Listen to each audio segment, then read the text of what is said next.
Morning, Gerald. Very scary report. I think the things we need to take cognizance of are what they define as middle income. And they looked at incomes from 7,000 Rand right up to 60.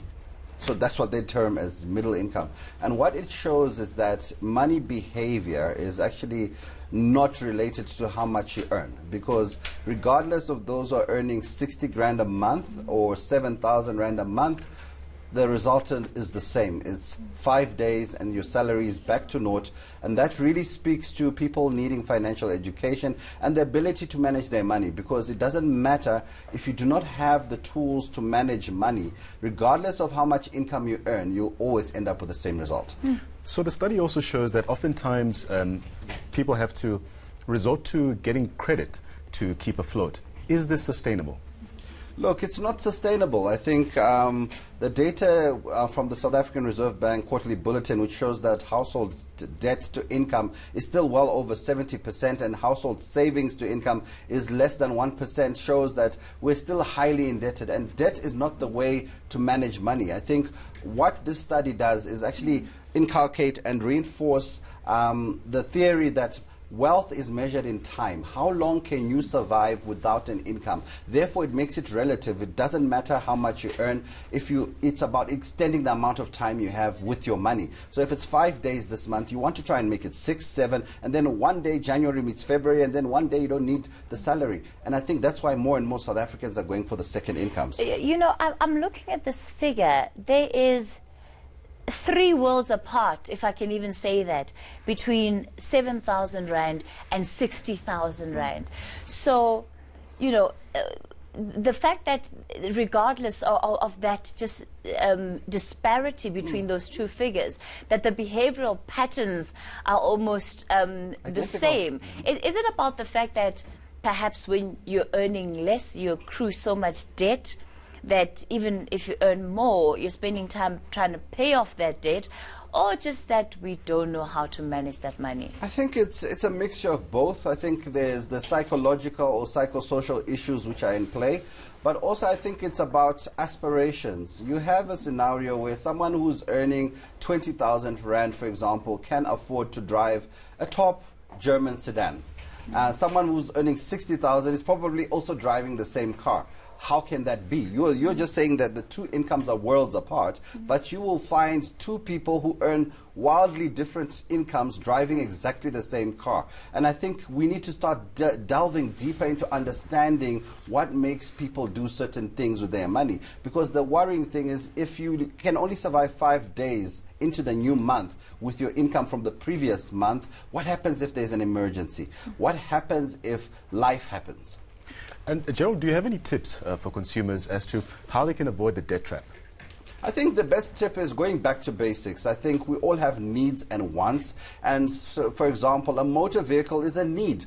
You need to get to work and back, but you do not need... Especially in South Africa. But you do not need the one which is blinged up and everything extra if you can't afford it. It's about going back to basics, about budgeting. And if you struggle with the paper or the spreadsheet-based budget, there's lots of budgeting apps which can help you to track your money better. It's simply about making the harder choices. Most financial planners will try and say save money through your groceries by drinking coffee, which is less expensive. But coffee is not going to save you money. You need to look at the big ticket items. Where do you live? What do you drive? And what are you spending on education? Big decisions need to be made if you want to start correcting your financial future. We're going to get to some of the Twitter feedback in a moment, but Gerald, one of the things that we also find is that when it comes to making decisions, perhaps even about cars, I mean, you'll have conversations with some entrepreneurs who say, I drive this car because if I come to a meeting in whatever car that's not perhaps as flashy as the one they have, they simply won't be taken seriously, and it jeopardizes their chances of actually getting business. Well, then your motor vehicle is a tool of trade. You need to be using it for tax purposes, and that meeting better yields results. So it's about the decisions and the choices we are currently making. We are also paying a lot of money, for example, in debt servicing. And if you don't know your interest rate, you can't also save money. All right. Let's see. We ran a Twitter poll. So how much money do you have left 5 days after payday. Vote on one of our options or leave your comment below. And of course, the team getting some responses on Twitter. That's interesting to see. 14% say I'm a money bay. 30% saying I can grab a few takeaways. Only a few takeaway days. And then 47% says, how many days to payday, especially after all those debit orders go off? But I think for lots of people. Just check there, 26% can save for a rainy day. Only 26%, can save for a rainy day. But you see, between that 14%, I'm a money bay, and 26% can save for a rainy day. At least there are still more people who are perhaps a bit more conscious about saving, even if they're not money bays. Samke Mhlongo, financial consultant, also join us. Samke, why do we have such little money? I think it's a combination of poor literacy levels, as Gerald has alluded to, and it's also simply because we live beyond our means. I mean, South Africans have a very aspirational outlook. We live big lifestyles, and savings come later. And that Twitter poll is actually quite reflective of the national demographics in terms of savings, because only 25% of people say that they have money left over at the end of the month to save. So your Twitter poll is actually quite accurate. All right. And you've spoken a lot quite personally too about the changes that you've made in your own life in terms of taking the advice of being a financial consultant, but also making sure that they're practical for you. Yes, I think the theory and the practicality are two different things. So I know that I need to practice frugal behavior, but at the same time, what you're saying about the entrepreneurs is so true. Unfortunately, on this continent especially, you are judged by the keys you put on the table when you come to a meeting, especially as a startup or as a small entrepreneur. You are judged as a female by the handbag that you bring when you're coming to a meeting. So it's around that balance and saying, if I'm going to treat this as an income generating asset, am I measuring the ROI, or am I just using that as an excuse to feel better about myself? So if we're going to take that route, we need to be practical about it, which is what I've started doing, even with my international trips as well, to say, how are these being paid back if I'm forking out that amount to go overseas under the guise of business? Very interesting. I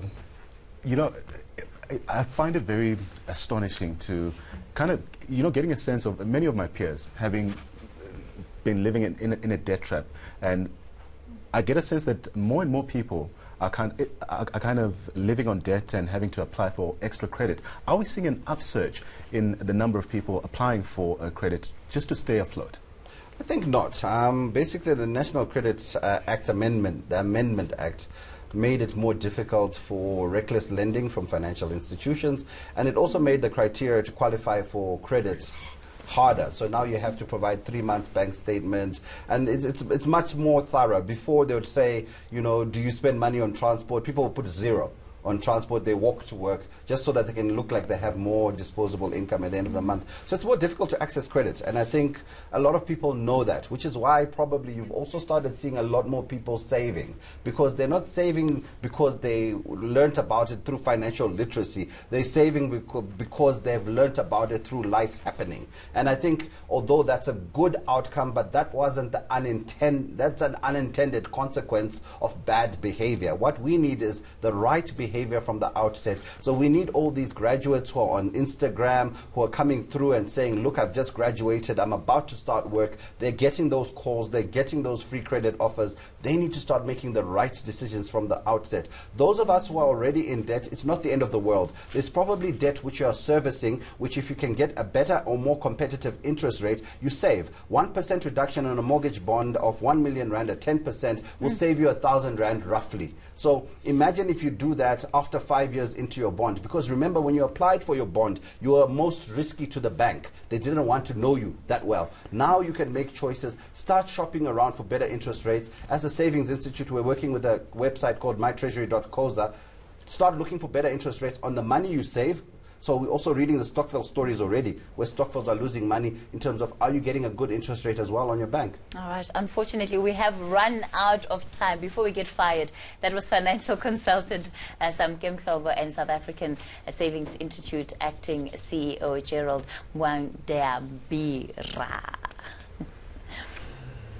That's it. That's it from us. #Africa is up next. And of course, at 9 o'clock, it's The Fix with Karima Brown. She'll be talking about the challenges at Eskom and the SABC.